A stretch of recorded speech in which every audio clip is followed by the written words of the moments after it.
action. Okay, guys, I've always considered myself as a really multifaceted person because I do so much stuff. Like, I do paintings, I do gardening, I might dance, I might do photography, and really, I think this is the case for many people in this planet. And recently, I came across this English word, which is polymath. What is a polymath? So a polymath is someone that has some expertise in different fields. And I think this is something that is so on brand with so many people nowadays. So in this video, I really wanted to share much more of my insight being a polymath. And a good example of the polymath for me is Leonardo da Vinci, who you might know for being the painter of the Mona Lisa. But Leonardo da Vinci was much more than just that. He was really a mathematician, he was an engineer, an inventor, and he was much more than just all these things. And this is so interesting, you know? And this raises one question is, to navigate having multiple passions. And this is what we're going to dive in right now. So to kind of answer these questions, I wanted to break it down into 5 points. First point being, you need to know your time. You need to have a proper planning of your day or your week or even your year. Like, you need to know what is it that you're doing every day? Like, let's say maybe you go to work, maybe you go to school, maybe you go this. Put this on a journal like this, or maybe put this on the planner on your phone or like your computer. It's really important to know what you're doing with your day, what you're doing with your time. Like, what am I doing from this, from that, from this, from that? So you have a proper idea of how much time you have free. So what I mean with the free time is the time that you are not expected to do anything. Let's say it's usually the time between your dinner and your the time you go to bed. It's usually the time between when you come from work and then when you have to cook your dinner. You always have a few time where you do absolutely nothing and you're not expected to do anything between these times, these time frames. So it's important to know that, to know what time you have between, so we can move to the next step. The next step is to know everything about your interest. You need to know everything about your interest. So first of all, what is important is to put your interest in paper. Like, let's say you have an interest for music. Let's say you have an interest for dance. What is this interest about? What is this passion about? Okay, this passion about me just dancing. So what I need for that, I need to actually go to a dance club, or maybe I need to go to this place. Maybe my passion is about photography. What do I need for that? I need to actually go to places and then take photos. Or maybe it's about, drawing. So I need a paper, I need a pen, I need to do all these things. And you need to have an idea of what is required for that in terms of like resources. How much is this going to cost you? How much is that? How many time in a day? You need to have a really set idea of what this is going to cost in terms of resources or even in terms of time.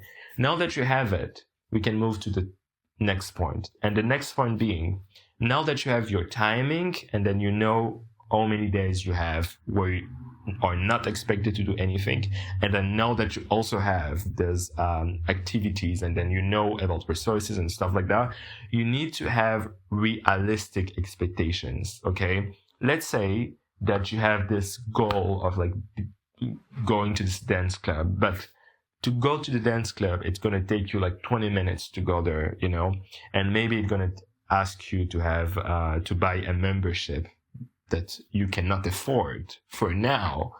It will be smarter, or it will be smart if you pick one interest that you can do right now. Let's say you only have like 40 minutes for yourself where you are not expected to do anything in a day.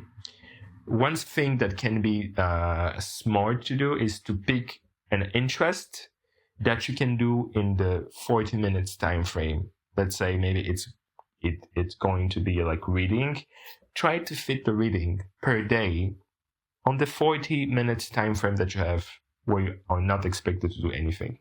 This is important because at least this is something that you can do right now.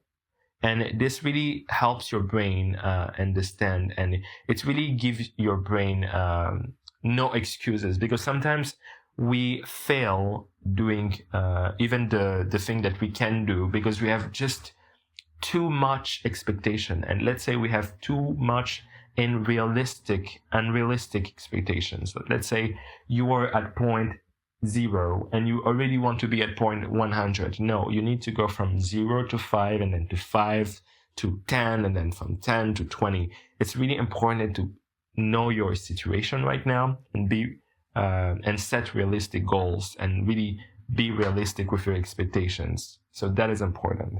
And then next point, I think it is to set goals. Let's say now that maybe I have like 40 minutes to read every day.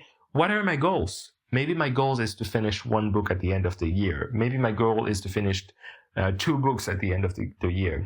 So every year you have a set number of goals that you want to reach. And that is important because sometimes when you have all this interest, it is easy to feel overwhelmed because you're not even starting. It's just in your head. But now you have a set goal. You have a proper goal. You have a proper timing for each one of those interests. And that is amazing. And then one last thing that I wanted to add is that it is important for you to surround yourself with people who have the same interest as you. So those people can inspire you to continue doing these things, So I think it's important to really surround yourself with, okay, let's say you're doing this dance thing. It's important to go with dancers, to have dancer friends. So you're always surrounded by people that are going to talk about dancing. And then it's also important to have maybe singer friends or stuff like that. It's really important for you to, while you are prioritizing one goal, it's important really to surround yourself with people that have multiple interests. It is really important.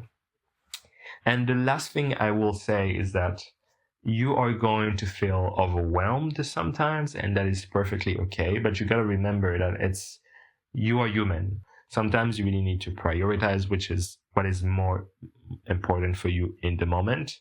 And don't worry, you will always be able to change whenever you feel like it. And that is really a gift also of being a multifaceted person, is that you can always change. You can always stop being a painter when you feel like it and do any other things.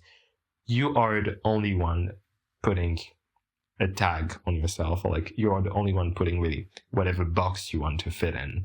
You are the creator of your reality. Because I think when you're human, you're not just one thing. Let's take the example of this guy up there. This guy is called Thomas, or maybe Charles, or maybe Antoine, or maybe anything. This guy is not just a driver. He's not just a teacher. He's a father. He's this, he's that, he's that, he's this. One person can be many things at once. And that is really the beauty of being a human, is that we can be anything. If you want to be a father, you can be a father. If you want to be this, you can be this.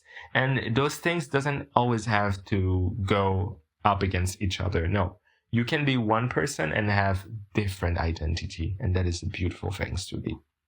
So remember, being a multifaceted person doesn't make you an alien, or doesn't make you, you can be all these things, but you just need to make sure you are not being and getting overwhelmed by all these things. So it's important to know when to switch from this and this and that, But you still can be all these things, and it's important to remember that. So to kind of end this video, I will say you've got this, and I really trust you on this, and I think you have all you need to be anything that you want to be.